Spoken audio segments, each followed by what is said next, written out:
Bien sûr, non, non, ça fait toujours plaisir de revenir au Prado et puis voilà, de venir gagner ici. On sait que c'est très compliqué et voilà, on savait qu'on aurait fort à faire ce soir et je pense qu'on a répondu présent. On savait que ce serait pas facile pendant 40 minutes et on a bien tenu quand elles sont revenues. On n'a pas paniqué et on a réussi à décrocher cette victoire qui était très importante pour nous.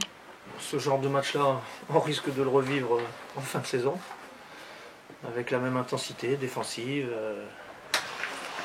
La même rugosité mais sans mauvais gestes. Par contre, c'est des matchs de demi-finale ou de finale. Voilà ce que j'en tiens. Il faut surtout retenir que on n'a pas laissé le match se dérouler comme elle voulait. On a eu une réaction et on est revenu dans le match. Et je pense que c'est un match qu'on aurait pu prendre, donc il ne faut pas qu'on se dise on a encore perdu. C'était vraiment un match qu'on a montré à la fin nos valeurs et ce que c'est notre identité. Il faut utiliser ça pour le match de mercredi. On peut dire qu'on n'a pas... Les tirs qu'on a ratés, c'est les tirs que d'habitude on marque, mais c'est pas du ça parce que c'est pas juste l'attaque qui fait gagner. Mais il ne manque vraiment pas grand-chose si Allemand n'aimait pas ce tir à la fin. On avait une opportunité, donc c'est rageant et c'est décevant, mais la saison n'est pas finie. C'est déjà très très tôt. On ne sait pas ce qui va arriver. Montpellier, elles ont perdu chez elles contre Charleville, donc il va y avoir des soirées comme ça et il faut que nous, on continue et qu'on croit en nous et que... il faut toujours croire et avoir l'espoir et travailler. C'est surtout le travail ça va finir par payer un jour. C'est rageant parce qu'à la mi-temps, on a moins 13 il me semble, et puis on arrive à revenir dans le match. On s'est battu tout ensemble et c'est rageant de perdre sur un dernier tir comme ça, même si c'est pas le dernier tir, c'est tout un match. Mais c'est rageant. C'est rageant parce que ça commence à faire beaucoup là, en décembre. Et Bourges n'a pas l'habitude de perdre. J'ai pas l'habitude de perdre. C'est difficile. Mais maintenant, on n'est pas championne de France ce soir. Lyon n'est pas championne de France ce soir. Ça reste très long.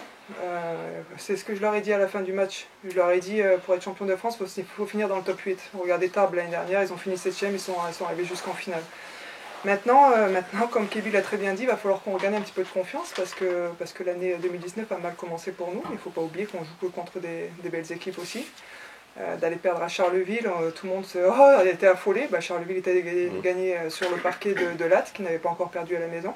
C'est un championnat très relevé. Maintenant, on a un match mercredi d'une importance capitale pour nous, pour l'Euroleague, pour essayer d'accrocher cette deuxième place. Donc il va falloir se remettre au tic, tout le monde en a. Ouais. Tout le monde en a. Les équipes contre qui on perd à l'heure actuelle, bon certes c'est l'Eurocup qu'elles jouent, mais elles ont quand même 2 matchs par semaine. Tout le monde a de la fatigue, on ne peut pas se dire on revient de vacances, on ne peut pas dire qu'on est fatigué. Tout le monde a de la fatigue. Bon, Lyon a eu une semaine pour préparer ce match, c'est leur avantage. On a eu 2 entraînements.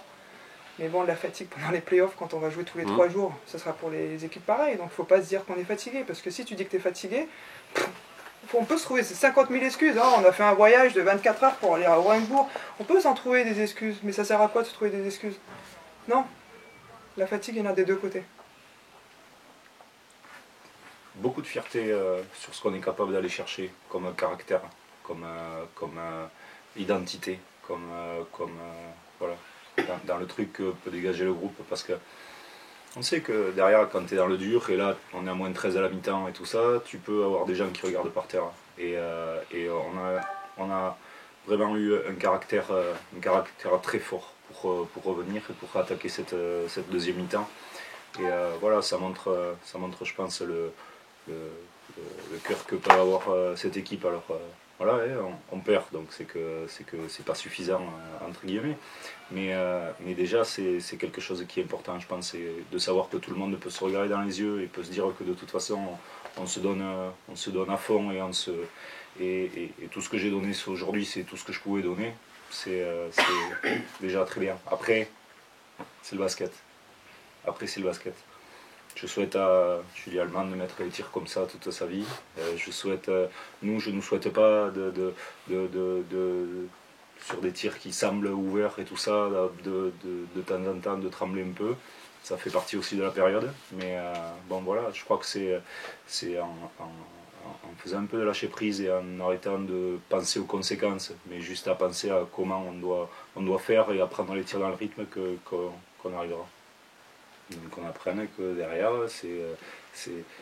cette agressivité, cette intensité-là qu'on est en train de mettre pour essayer de refaire basculer en fait la chose, c'est ça. Et puis c'est avec ça qu'il ne faudra pas l'oublier quand on gagnera des matchs et tout ça. Il faudra qu'on continue à l'avoir parce que c'est dans ces moments-là aussi que derrière, tu vois, toute l'énergie qu'il est nécessaire d'avoir et de dépenser pour gagner. Et c'est ça qu'il faut qu'on ait. Et puis qu'on continue encore une fois à travailler dans ces moments difficiles. Et plus on va bien travailler dans ces moments difficiles, et mieux ça sera après pour la fin. Parce que quand tu gagnes, des fois, tu te dis ouais, bon, c'est normal, etc. Là, tu sais que tu es dans le dur. Et là, tu sais que derrière, les petites choses, elles sont importantes. Tous les petits détails sont importants. Et c'est ça qu'il faut qu'on arrive à faire.